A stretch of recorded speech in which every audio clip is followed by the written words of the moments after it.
seems unending, Governor Caleb Mutfwang has imposed a 24-hour curfew on the Mangu Local Government Area of Plateau State following the deteriorating security situation.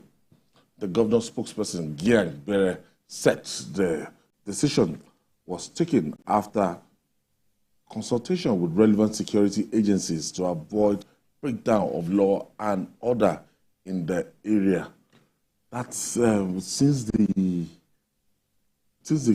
Christmas killings in this Mangu local government, there's not been peace there. This one that they declared curfew is just a very funny incident. Just the native and an elder who was just trying, a native who was riding a bike, and then the cattle trying to cross the road, and then altercation. And this one has his own people. The tension there. You understand? So always. We know that escalated tension there since that killing. It is just consistent tension. This thing is just more about I'm sorry. Most times, from what I've noticed, crises that happened in most of these places, Benue, Plateau, and Co., the word I'm sorry becomes a very big problem. Ego. Because from this one, before they declared this, it's just for somebody to just say, okay, your cattle wants to move, okay, pass. Let me, so that I can pass my own. But for them to start arguing and cursing and then trying to throw boxing or fighting on the road, then this one going to tell his people, okay, somebody wants to beat me because I'm not from there. It is always between the indigents and non-indigents. Yeah. Either farmers and elders. And so I think it was right for the governor to have declared a curfew, because at the end of the day, this small, without saying that, okay, sorry, pass, houses were already burnt. People were already killed. Just for small, an altercation that could have just ended in just less than a minute or two.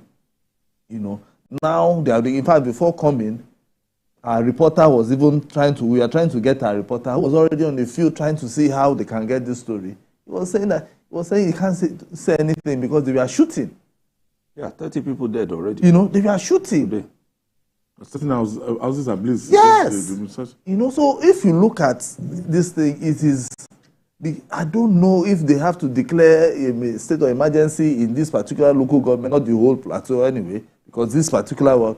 So I wonder what is always happening to Plateau all the time we keep having this issue. And it is just for us to live in peace, just peace. I don't know why peace is always very difficult on the Plateau. And that's the home of peace, as we used to. Yes. The home of peace. Plateau that we know that back then, they say whites used to go there because of the weather, but now... They had a good zoo. Yeah, zoo. But now you can't even think of it anymore. So the governor has a lot on his plate for him to be able to return peace to the Plateau. It's not just his fault, But the thing is, he needs to talk to people. People need to also understand the governor, that this governor really means well, and he wants to bring peace and development to the state. Now, my own is about the killers. They calculate the timing and they strike despite the military presence in that area. Yeah, but like we've always said it here, Plateau is just one of the many states where you have escalation of such crisis. So there is a limit to the number of troops you can even deploy. For instance, the Operation Safe Haven that was carved out of the division, 3 division in Jos, not only covers Plateau, it goes as far as Kaduna and part of Bauchi. So meaning that the number of troops that you can have on ground per time is limited, and there is very little you can do about it. That's why every time I just think about the case in Plateau State, I pity the governor.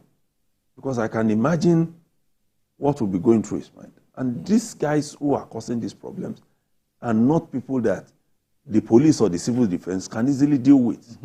They require the kind of arms that the military or the DSS, Department of State Services, that they bear.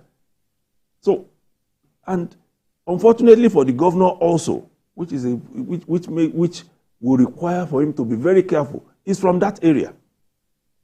So any move that he makes, politics will be read into it. He wants to wipe out these other people. He wants to do this. So a lot of times I just sit back and I say, what will be going through the mind of this man with all this hostility? Well, like I said, what we need to do is to start working on the minds of our people, to start working on their hearts, so that they can begin to have a rethink. You know, we've had herdsmen, we've had farmers existing, cohabiting side by side from time all over the country. Why did we get to this part, to this sorry state, where it has now become impossible for the two to cohabit, to exist side by side? Why have we gotten to a point where herdsmen have to start bearing arms? Those are the things we have to begin to look at. Because if you go to some areas in the southwest, you still have farmers and herdsmen and herders cohabiting. It's just a matter of knowing how far you have to go. In the past, we've had situation where the herdsman will come and say, okay, you take 2 cows, give me cassava to feed the others with. Not that you take your cows and you just push them onto somebody's farm. So we have a lot, we need to go back to reorientation so that people will know that where your right starts is where somebody else's own also starts. And where yours ends is where somebody else's own also ends. Not this perpetual confrontation. Because if Plateau continues like this, no, it's not good. It's not just only for the economy of the state. It also affects the whole country. Because there are some products, some farm produce, that you have the best of them from Plateau State. And a lot of them. Just the same thing with Benue. If you are talking of yam in Nigeria, perfect, you go to Benue. You talk of mango, it's Benue. You talk of maize, it's Benue. And then you can go to Plateau and you get the best of Irish potato, which you can't find elsewhere in the country. So we need to begin to look at these things holistically and address them so that all of these confrontations can stop. If we don't stop it, the country will continue to be the loser. It's not even good for us because that state has been in crisis for some time. I think it's time to embrace peace. For years, I don't know, but I think it's time for serious mind reconstruction amongst the people there, on the need for them to live together. And that mind reconstruction is telling them that, fine, if there is peace, they can, get rapid development. And not just rapid, but at least there will be money in their pockets. Because most of them are farmers. Look at what they are doing. Farming and then herding, as in their herders. So if, for instance, we pass that information to them and see whether we want to bring, what is it called, Ruga, the so-called Ruga that they wanted to do then. But now we are going to, modernize it, which this government, had, promised. Tell them things that they will be able to listen to, and so that there won't be issues. Because right now, we need peace in the plateau. And I was just looking at, what about the Nigeria Orientation Agency? Trying to also drum, desensitization in the ears of people, especially spending time in the plateau and Benue and even Kaduna, spending time there sensitizing people on the need for them to stay together. Because these are the flash points in the North Central, where people just, once anybody is angry, they will just take up arms and begin to fight. Fight and kill people. So it is the NOA can push their sensitization team to these 3 states. That's the National Orientation Agency. Yes, Orientation Agency. Led by Malam Isa Oniru. Go there, talk to them, speak the language you understand. The language shouldn't be everything. It shouldn't be about money, but words that can heal. There are words that can heal, and then the compromises will be made, and that the compromises will now come from the state government, who will make those compromises. And people will also make.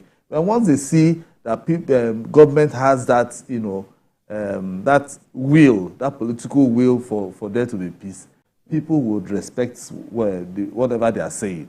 Because as it stands now, Ayo, I'm just afraid. Because every day you wake up in the morning, you don't even know what you will hear, things like that. It's unpredictable. So it's just so unpredictable. Can even imagine the number of prominent people they've lost. Exactly. That state number, including generals. And Plateau State had some of the finest generals. Plateau and Benue we've had in this country, especially Plateau. That axis, the middle belt, some part of the Jeremiah, Dogoyaro, so many of them. So people need to begin to think again, to reconstruct their minds, like I put it, so that we don't get to a point where there will be no return. Because they will get to a point where things will just degenerate completely. And it will be going to conflagration like Sudan and all the rest. Because all these things started in a minor manner. Yes, exactly. Then escalated. So we need to be careful. All right. I want to thank you, Dr. Oladipo. Asuko James, thank you for your contribution. Thank you so much. And that's our offering today. Join us tomorrow for another episode